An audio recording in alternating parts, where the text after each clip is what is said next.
Olá a todos novamente. Vamos passar para a segunda palestra da tarde, desta vez com o Luís Roque. Olá, Luís. Olá.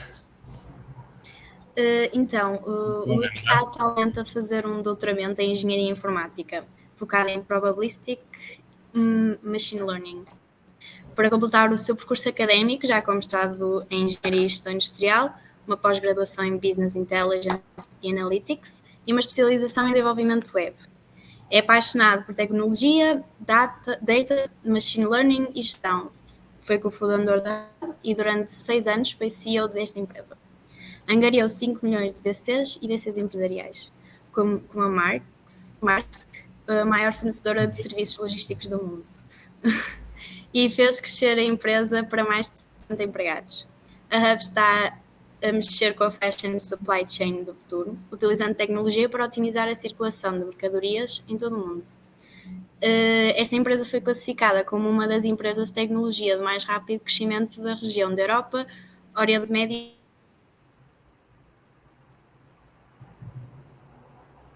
pela Maersk em 2021. Ok, penso que já estou de volta. Pronto.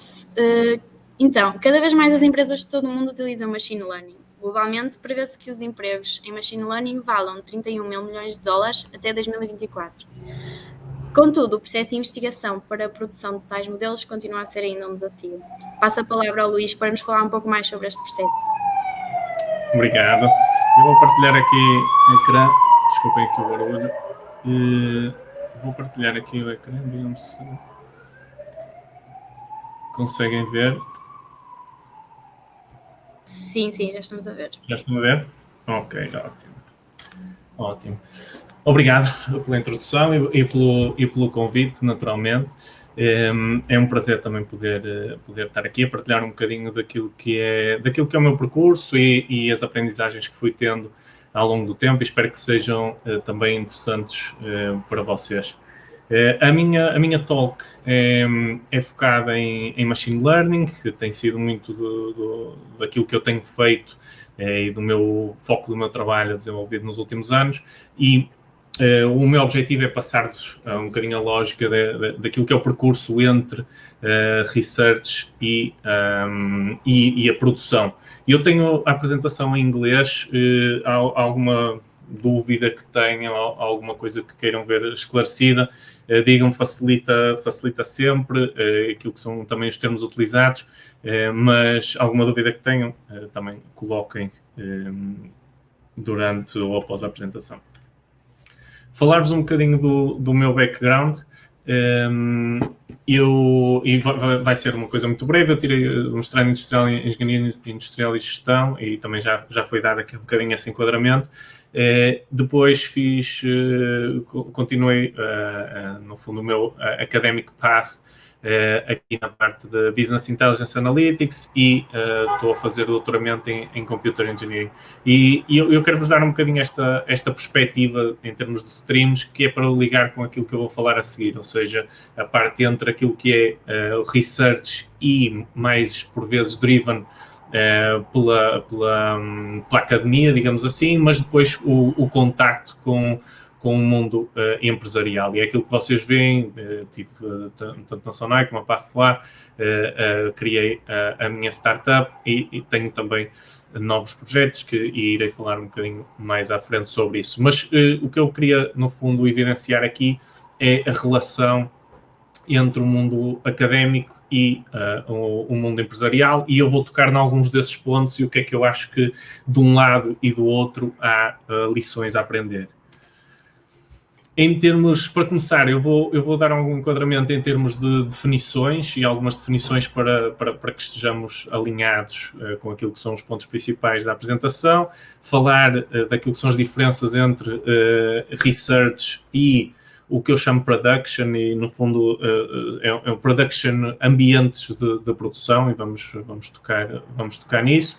Depois, o processo de desenvolvimento completo do Machine Learning, o que é que isso significa, com especial enfoque nas pipelines de data, os challenges também que muitas vezes que enfrentamos muitas vezes, modeling and training, toda a parte de deployment, e no final vou dar também algumas das notas em termos de estratégias para organizações na componente Machine Learning. Portanto, subimos um bocadinho de nível, no sentido em que vamos ver os problemas mais de cima, não tanto focados na componente técnica.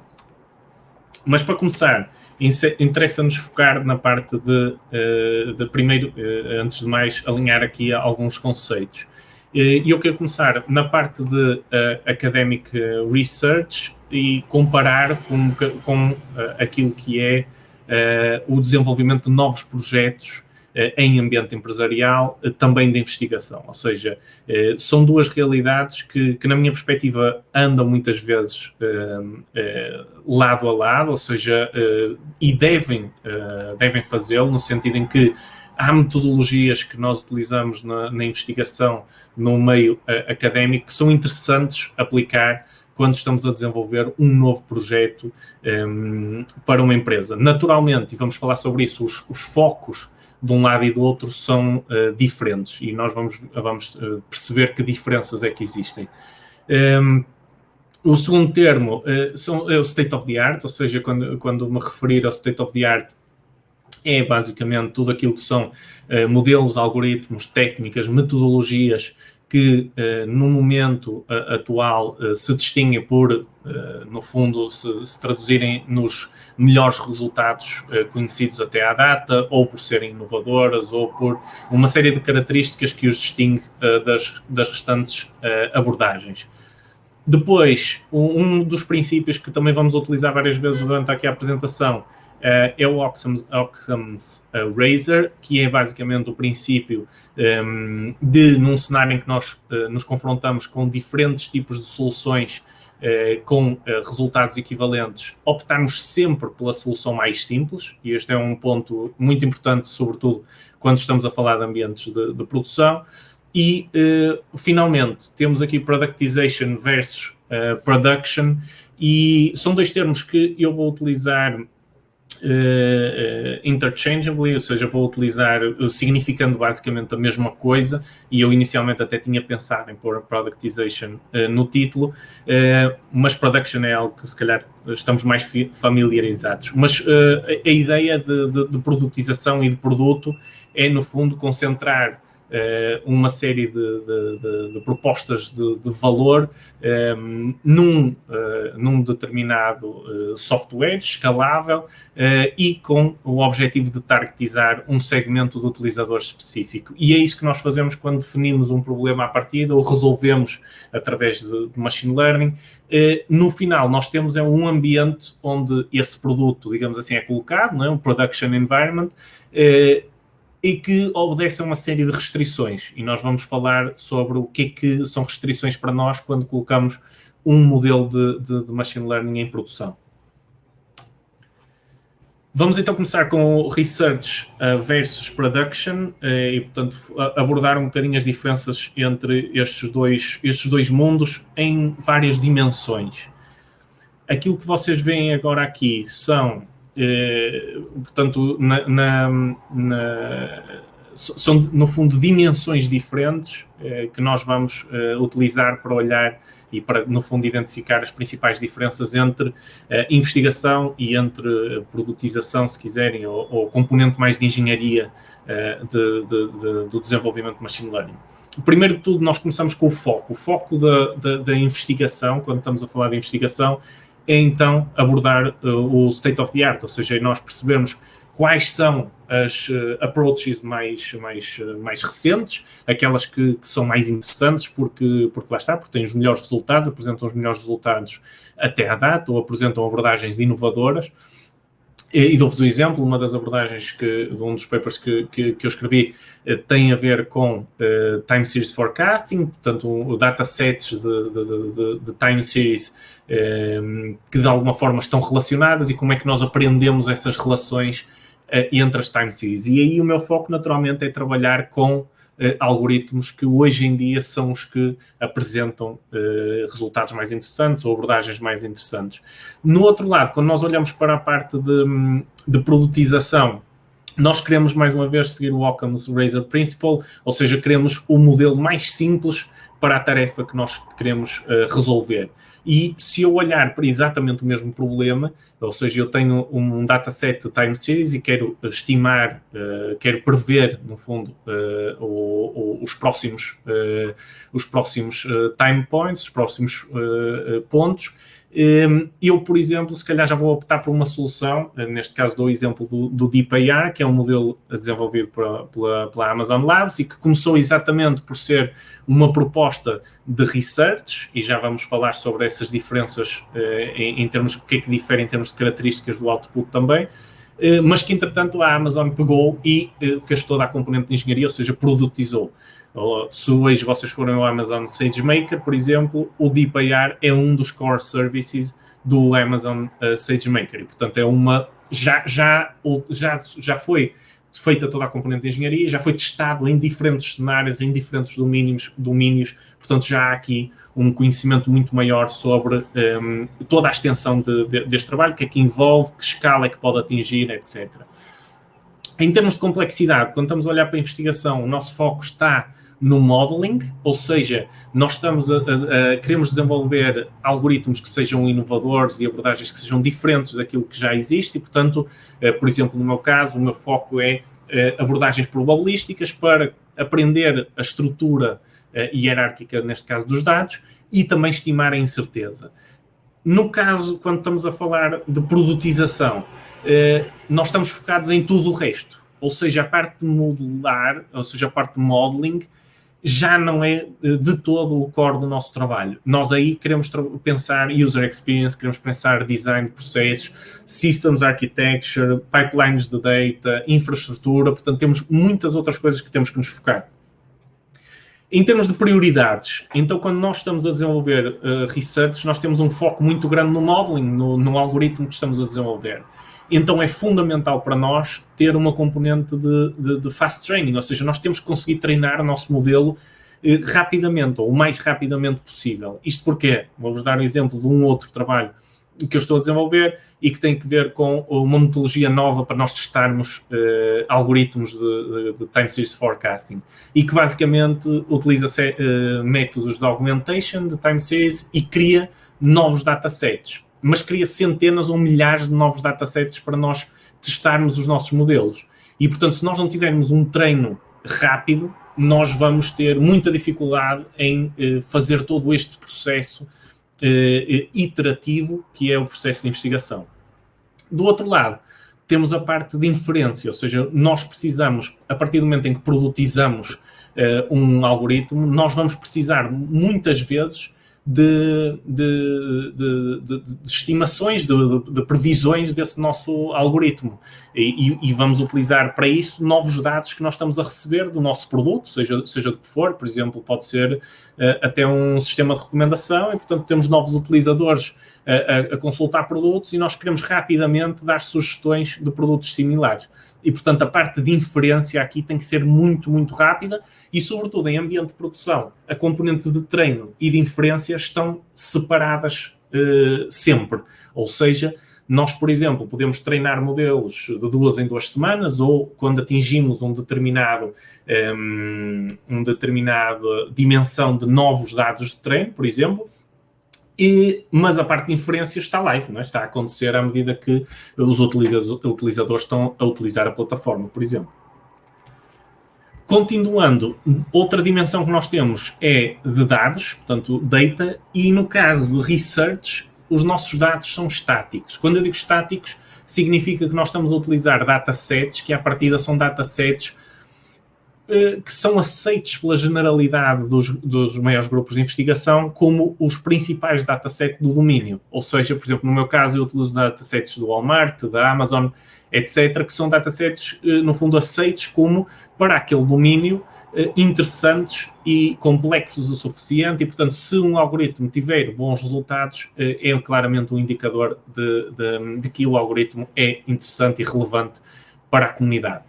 No caso de ambiente de produção ou de produtização, os dados estão constantemente a mudar. Por exemplo, no caso da Hub, nós tínhamos um conjunto de marcas grande e que estavam constantemente a lançar novos produtos e produtos que nós nunca tínhamos visto, e tínhamos que estimar na mesma, perante esses novos dados nunca vistos, estimar na mesma, por exemplo, a procura, neste caso também era a previsão, também era time series forecasting, e portanto, e neste caso nem sequer tínhamos history, nem sequer tínhamos dados históricos do produto. Em termos de outra dimensão é o fairness, ou seja, no caso de research, esta é uma componente, é um nice to have, ou seja, não é de todo crítico que nós consigamos garantir que todos os nossos algoritmos não têm bias. Um exemplo que eu vos posso dar e que hoje em dia já existe na indústria de forma relevante é a auditoria, por exemplo, de modelos de deep learning, no caso de face recognition ou no caso de computer vision que impacte em certa medida aquilo que são domínios mais ligados com, por exemplo, identidade ou acesso a serviços de pessoas. E já existem equipas do que se chamam Ethical AI que fazem a auditoria desses modelos. Mas no caso de research, a preocupação é a generalização perante o domínio, não é propriamente trabalhar os edge cases que podem existir. No caso de ambientes de produtização ou de produção, já é extremamente importante. Porquê? Porque nós, por exemplo, no exemplo que eu dei antes, de nós estarmos a estimar procura e termos diferenças naquilo que são, por exemplo, marcas maiores ou marcas mais pequenas, pode impactar aquilo que é o serviço que nós estamos a oferecer às marcas. E, portanto, são edge cases que nós temos que testar nos nossos modelos e este tipo de bias já não pode existir da mesma forma. E, finalmente, temos a questão de interpretability, ou seja, no caso da comunidade de investigação, o facto dos modelos serem interpretáveis não é de todo o mais importante, ou seja, até por vezes nós temos modelos extremamente complexos e que são até um bocadinho black box naquilo que está a acontecer lá dentro, mas que se mostram extremamente inovadores, e foi assim que começou com o Deep Learning, por exemplo. E, entretanto, têm sido desenvolvidas lógicas de perceber como é que, no fundo, um modelo está a aprender. Por exemplo, no caso de Computer Vision, já se percebe que o próprio modelo, nas diferentes layers, está a fazer um bocadinho de feature engineering, ou seja, está a aprender os edges, depois a textura, depois... ou seja, acaba por fazer um bocadinho daquilo que eram as diferentes fases de feature engineering que existiam anteriormente. No caso de production environments, já não é tão bem aceito, ou seja, é importante haver formas de nós conseguirmos passar aquilo que o algoritmo na realidade está a fazer. E existem várias técnicas para fazer isso. É importante, por exemplo, para o management da empresa, para clientes, que isso aconteça. Passando para o Machine Learning Development Process, vamos focar então nestas 4 componentes, mas eu antes queria vos dar aqui uma ideia de como é que acontece este Development Process. Primeiro de tudo, a nossa expectativa, e vocês veem na parte de cima da imagem, é que a nossa expectativa é que o processo seja muito linear. Nós temos o Project Setup, construímos a pipeline data, treinamos e desenvolvemos o algoritmo e treinamos o algoritmo, e fazemos deployment para produção. E essa é um bocadinho a nossa expectativa.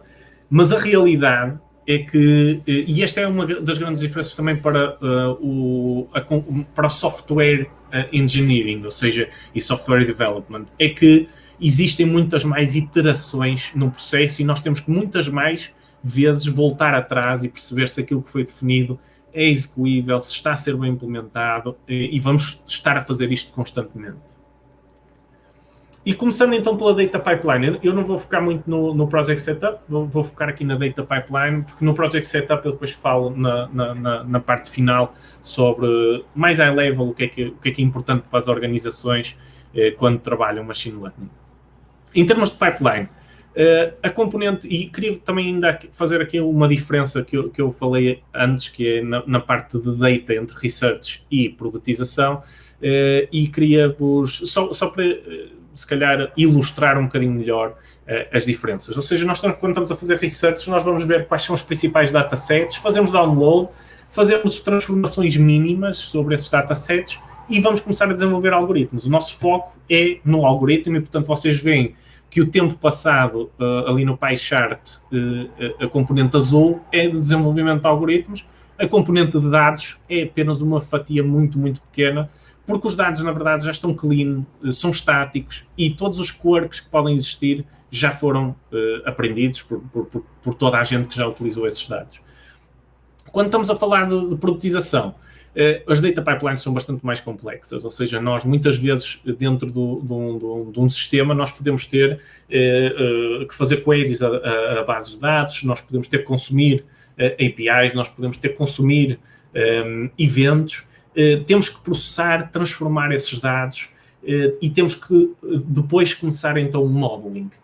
Mas a realidade é que mesmo no fundo este processo é também ele não linear, ou seja, nós vamos ter que voltar muitas vezes atrás, porque nós, quando iniciamos o modeling, percebemos que muitas das transformações que fizemos antes, ou do processamento que fizemos antes, não foi suficiente, ou porque precisamos, por exemplo, de mais features, precisamos de consumir mais dados e, portanto, temos que voltar atrás. E os dados são noisy, têm missing values, têm uma série de características que nos vão dar muito trabalho, e, portanto, vem o pie chart, a zona vermelha é muito e significativamente maior do que no anterior. Em termos de challenges, eu deixo só aqui, só a high level, aquilo que são challenges que nós enfrentamos hoje. Por exemplo, availability, no caso de availability, os dados estão muitas vezes available, mas nós temos que pedir consentimento explícito aos utilizadores, por isso é que temos tantos pop-ups em tantos produtos hoje em dia, e temos que pedir consentimento, e muitas vezes esse consentimento tem que ser o mais explícito possível. Em termos de collection, o facto de colecionarmos esses dados também tem muitos technical challenges, nomeadamente nós temos, como eu disse antes, diferentes repositórios de dados, sejam databases, event stores, podem estar em plataformas externas e, portanto, é complexo também este data collection.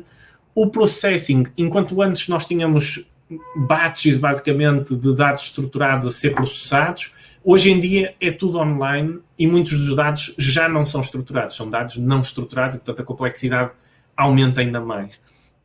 Versioning é talvez uma das componentes fundamentais para uma boa pipeline de data e é talvez uma das componentes que ainda ninguém conseguiu realmente resolver. Porque nós temos hoje agile, metodologias agile, nós temos CI/CD, nós temos microserviços, ou seja, o número de, por exemplo, deployments para sistemas que nós fazemos é se calhar várias vezes por semana, e isso faz com que os nossos dados estejam constantemente a mudar.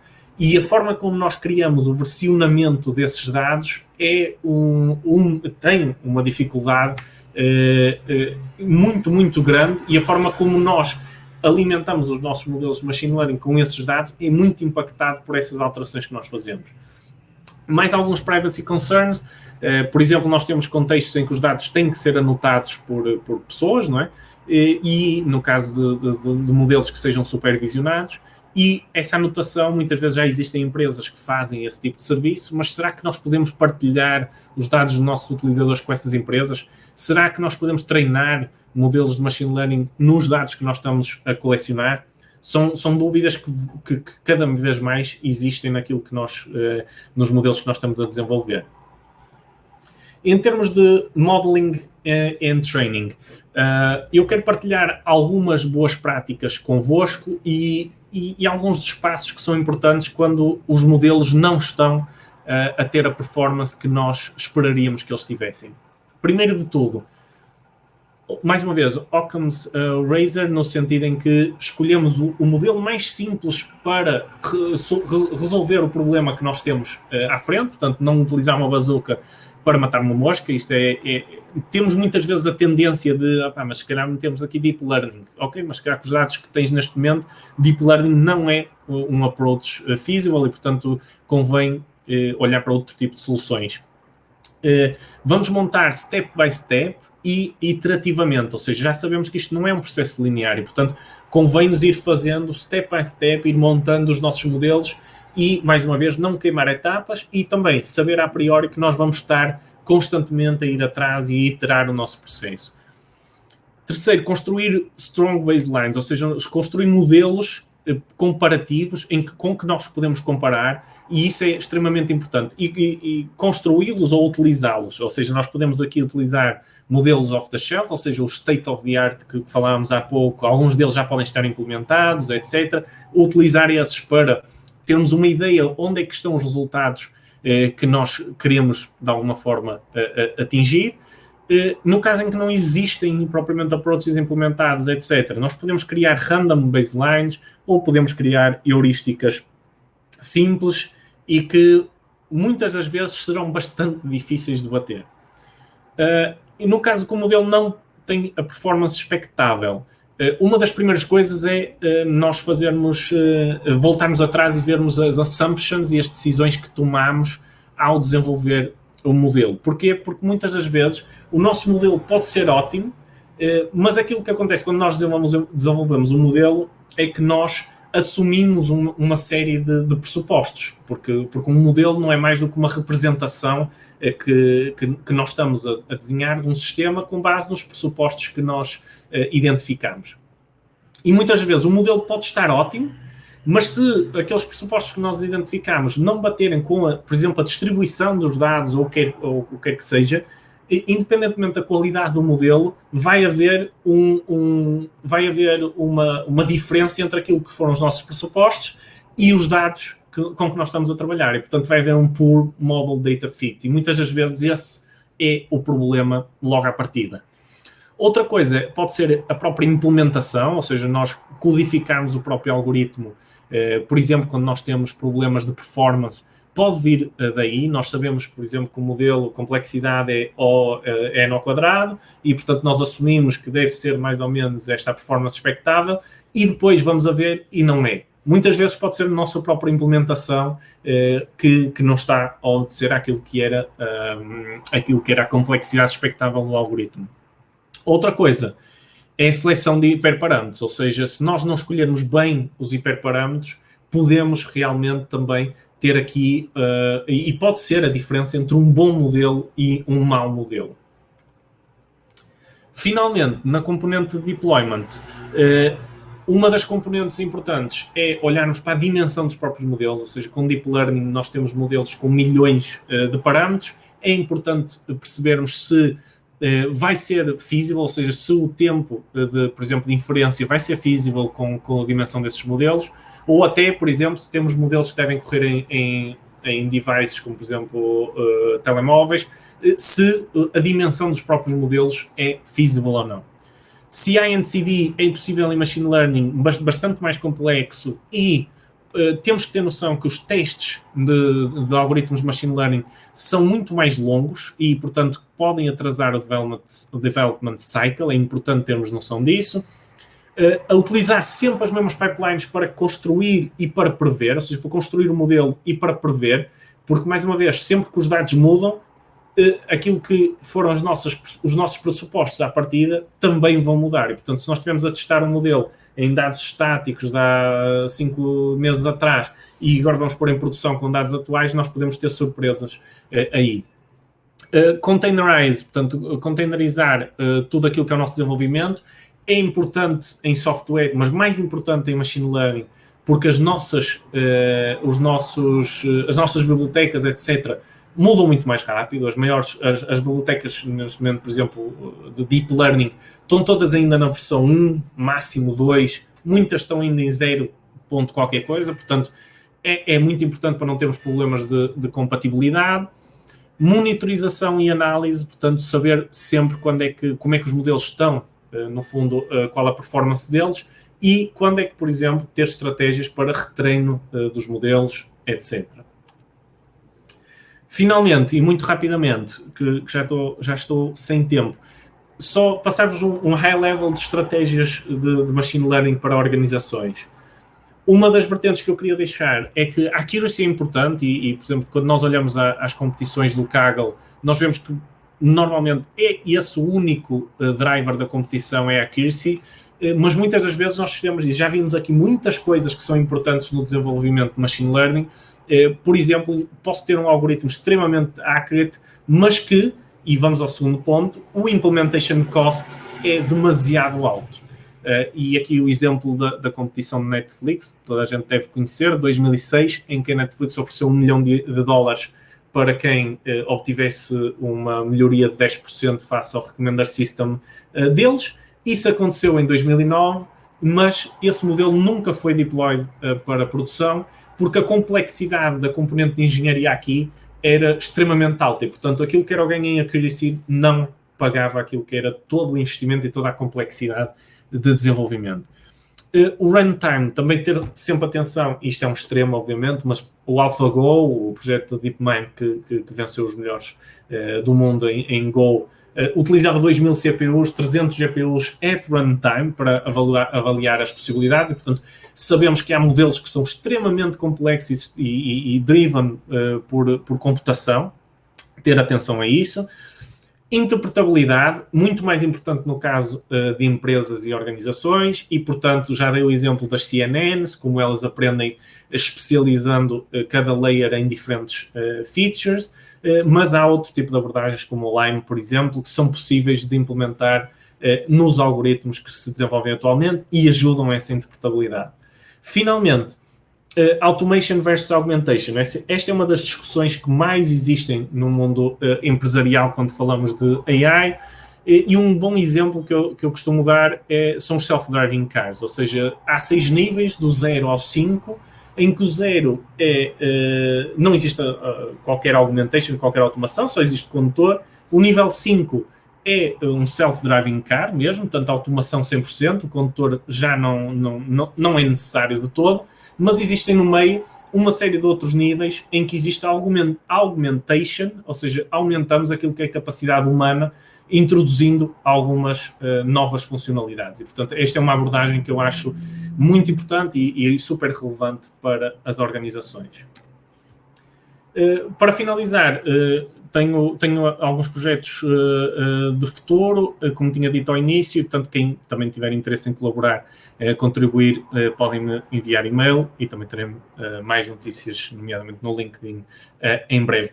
Obrigado, meus caros, pelo vosso tempo, espero que tenha sido útil e qualquer questão eu estou ao dispor.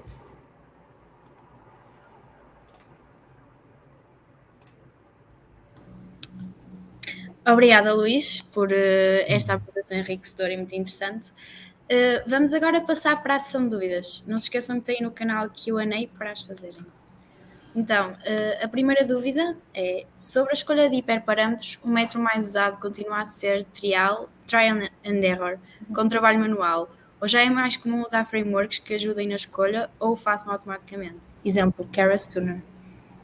Sim, eu diria que numa fase inicial é importante e pode ser feito aqui algum trial and error, pode ser utilizado até abordagens como um grid search, em que nós definimos o espaço mais ou menos a olho, só para termos uma ideia também do impacto que alguns hiperparâmetros podem ter no nosso modelo, mas rapidamente, sim, devemos utilizar frameworks e existem muitas frameworks, como o Keras Tuner, existem muitas abordagens também diferentes, ou seja, não só frameworks, mas, por exemplo, existem abordagens que são baseadas em random methods, existem lógicas de random search, existem lógicas que utilizam Bayesian methods, porque a ideia é não sermos demasiado intensivos na seleção do espaço de hiperparâmetros que nós queremos testar e utilizarmos modelos que sejam o mais eficientes também possíveis aí. Mas definitivamente é algo muito, muito relevante e nomeadamente os random search e até Bayesian methods são muito utilizados hoje em dia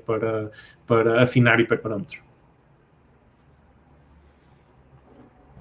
Obrigada, Luís. Temos mais uma pergunta, que é: qual é a melhor solução para começar a aprender a trabalhar com Machine Learning, Deep Learning e outras tecnologias na mesma área? Ok, a melhor solução. Eu diria que, primeiro de tudo, existem mesmo muitos materiais diferentes disponíveis hoje em dia. Machine Learning e Deep Learning existe uma tonelada de material disponível. E eu acho que o importante é, por um lado, nós conseguirmos dosear bem aquilo que é o nosso conhecimento mais fundamental e porque não esquecer que Machine Learning e Deep Learning é, no fundo, a fusão entre as áreas mais de matemática e a parte de software e, portanto, temos de ter noção que para compreender bem alguns dos modelos e alguns dos algoritmos é importante nós termos alguma base e desenvolvermos continuamente essa base de matemática, por exemplo. Aliás, muitos colegas que trabalham na parte de investigação, por exemplo, em Deep Learning, vêm da área de matemática, da área de física, e, portanto, é relevante termos sempre isso em mente. Mas eu diria que uma das componentes é, a partir daí, nós pegarmos em material, existem muitos materiais disponíveis, vermos as reviews e o que é que no fundo tem sido a experiência de outras pessoas que estão a aprender as técnicas, e a partir daí ter um projeto em que podemos aplicar essa técnica, ou seja ele um projeto com amigos, seja até, por exemplo, participar em hackathons, seja o que for, mas termos projetos em que podemos testar, no fundo, as nossas skills. E isso é extremamente relevante porque vai-nos também dar outro tipo de aprendizagem, e que nestas coisas existem mesmo muitas abordagens possíveis, muitas frameworks, muitas pequenas coisas que só depois de nós trabalharmos em projetos diferentes é que vamos ficar a conhecer e a ter no nosso tool belt. Mas eu posso dar exemplos, por exemplo, se vocês forem ao Coursera, tem para Deep Learning o curso do Andrew Ng, o fundador do próprio Coursera e também criador do Google Brain. É um recurso ótimo para começar, por exemplo, em Deep Learning, começar a perceber melhor o que é que significa e depois termos um projeto em que podemos aplicar. Pronto, Luís, esta foi a última. Não, temos mais uma. Relativamente à transição entre pesquisa e produção, existem áreas na qual este processo é mais demorado, talvez saúde ou economia? Sim, definitivamente, claro. Ou seja, nem se calhar falaria tanto de economia, mas, por exemplo, saúde ou em áreas onde, no fundo, a utilização destes modelos tem algum tipo de risco associado.